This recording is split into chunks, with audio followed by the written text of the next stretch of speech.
It's cheese time. When you play the Game of Thrones, you Subscribe and like. or you die.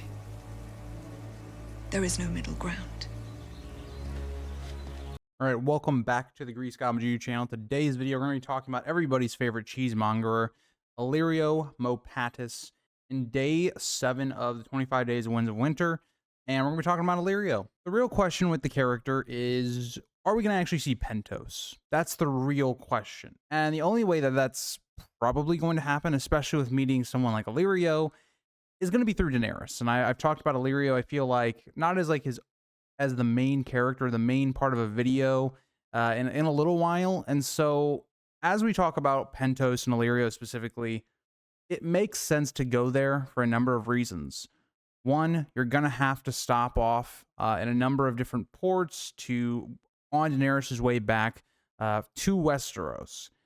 And so one of the natural places to go is where everything started, right? To go back to where the entire story started with Pentos and Illyrio with Daenerys. And I almost feel like it kind of references Quaith's like prophecies to Daenerys, right? To go forward, you must go back, going back to her past, going back to where the story started, where she got her dragon eggs and all those things. And you feel like it's even more relevant because Illyrio kind of takes a hiatus from the story, right? We see a good amount of him in the first half of book 1, and then we don't see him quite at all. Like, he's mentioned a little bit here and there as he sends some aid to Daenerys, like Barristan, for instance, a ship here and there. And then we just don't really see him until book 5. And so in book 5, we see the character once again with Tyrion, but this time it seems to be for different reasons, right? Supporting young Griff, having this whole new plot line for Illyrio that was never even really foreshadowed to in the first, couple books specifically. And Illyrio is a character that seems to be fully backing young Griff. In my video where I was talking about who would betray Daenerys, I mentioned Illyrio as being the character that I think is likely going to be that person. And to me, I think this makes a lot of sense given the past that Illyrio and Daenerys have, the number of different times that Daenerys references that Illyrio is basically a friend, somebody that, has helped her a lot and all these things.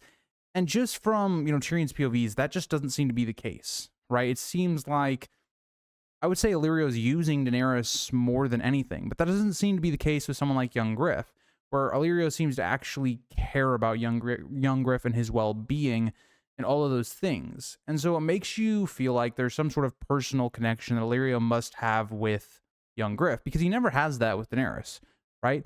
He is straight up willing to have Viserys trade her off and all these things. He also doesn't seem to care about Viserys much. He obviously lies to him about all this support he has in Westeros and all this stuff, right? It's very obvious from book 1, Daenerys even knows it, that Illyrio is using them or would sell them at the blink of an eye. But at no point we get that with young Griff, right? When Tyrion is being, basically given to young Griff and Jon Connington's party, he asks about the well-being, he gives gifts to young Griff, all these things. So why is that?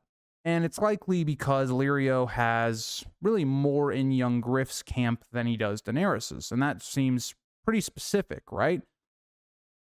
And so Daenerys coming back to Pentos makes a lot of sense because it would tie up a lot of last remaining stories of Essos, right? Dany and Illyrio's arc, the Blackfire and probably Targaryen conflict coming in the future, this possible, dance of the dragons, the last couple of Targaryens left in the world, with possibly young Griff having Targaryen blood, Jon possibly being a Targaryen, then Daenerys herself.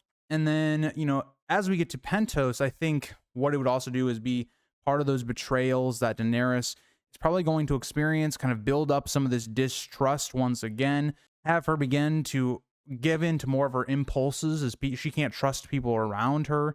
Tyrion will also be feeding into those things as he doesn't trust Illyrio whatsoever. He would also be able to tell Daenerys some of these things. And I think Illyrio's fate really comes down to kind of a couple things, right? If Illyrio is kept alive by Daenerys, which I think is a smart idea, like I would just kind of imprison him and use him as possible evidence in the future or as a brokering tool with young Griff to maybe make an alliance or basically to get young Griff to stay down. Maybe there's this big reveal if, Daenerys captures Illyrio that Illyrio is actually the true father of young Griff. It would tie into a lot of things really well, because I also feel like the Illyrio, young Griff, John Connington, Varys plotline isn't over yet. It just doesn't feel like it's concluded for Illyrio. And so I still think Illyrio has more to add to the story, but I do think he is in a dire uh, issue right now in the story. Because if Daenerys finds out these things, and I believe the reason she's going to find out he is a Blackfire, because I think at first she would be willing to think, okay, wow, I have another family member still left in the world. I think she'd be wanting to believe those things. I think Tyrion would probably tell her maybe that might not be the case, as he kind of maybe figures some things out. But as of right now, Tyrion also believes that young Griff is a Targaryen, more than likely. But at the same time, I think he would realize Illyrio is not somebody to be trusted. And so I think a lot of that will play into this kind of Pentos part of the story. And I think it's going to be Daenerys kind of realizing, probably pushed along by Quaithe as well, as she's already kind of warned Daenerys this is the case, that he is actually a Blackfire. Now, I don't know if George will ever confirm this, right? I actually think it almost makes more sense for George to kind of have Illyrio going down with the ship, saying that he's, Aegon Targaryen, that he's not actually related to young Griff. I actually think it would be a very interesting topic, because you could always debate, well, okay, like I've talked about in the past, there is evidence for young Griff being a Targaryen and for him not being a Targaryen. It's one of those that I don't think is nearly as cut and dry as some people in the community make it. I do think that if you kind of look at my videos last year talking about young Griff as a Blackfire or a Targaryen, both those theories, there's compelling evidence for both sides. And so to me, I think it would actually be interesting for Daenerys' arc that we actually never find out whether he is one side or the other, is that Daenerys believes he's a Blackfire, and that kind of prompts a lot of the issues there, but we never actually truly figure it out. So at this whole time that, if Daenerys does kill young Griff, maybe we think that he's a Blackfire, but that's never actually truly confirmed. It could also be a Bright Flame. People have brought up that theory as well. So I think Illyrio is kind of in a rough spot. I think he could try and manipulate Daenerys. All those things continue on, and maybe Illyrio buys himself some time. Maybe Illyrio, seeing that Daenerys is coming, could possibly try and just leave Pentos and go to, Westeros, where young Griff and John Connington are having a lot of success at this time. That's possible. I think another element that I didn't even mention in the beginning that's also part of this is that if you think about the Windblown, this is the company that Quentyn was in, and the Tattered Prince, his offering price the entire time for switching to Daenerys' side or helping Quentyn get a dragon and getting him out of there was Pentos. And so it seems like there's also some of that left as well, that the Tattered Prince may be wanting Pentos as well. And this could be the reason that maybe Daenerys actually gives it to him, because Illyrio betrays her. So there's a lot of things that are kind of tied up with this Illyrio plotline that's still left in Essos that I don't feel like it's been really wrapped up. Now, part of that's because I don't think that George necessarily had Illyrio's, plot line figured out in the early books.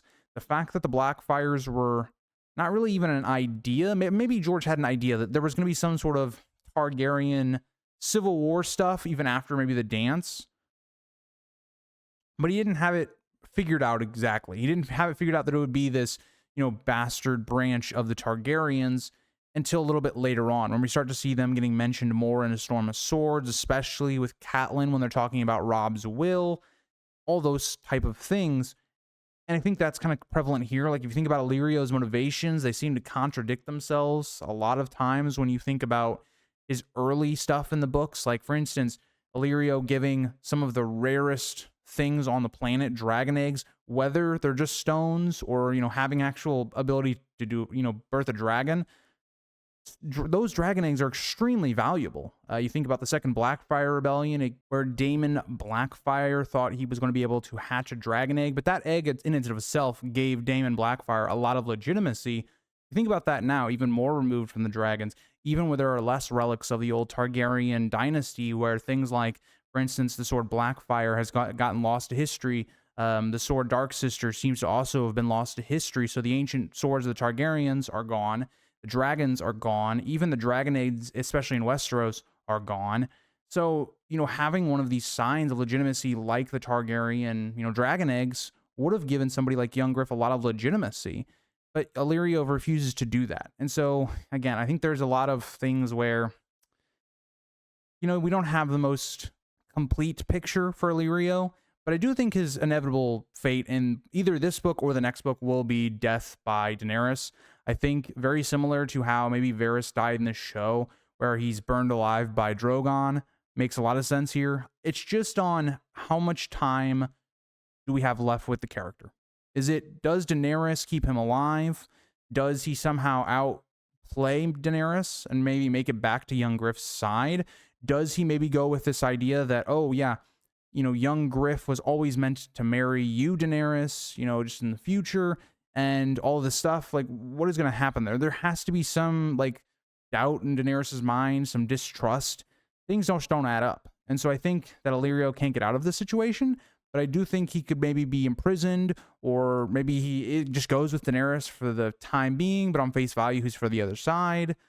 I don't know. I'd love to hear your guys' thoughts on Illyrio going into the Winds of Winter. I do think we're going to see a good amount of him in the Winds of Winter, at least a chapter or two where he'll have, some characterization in, kind of like similar to like Dance with Dragons.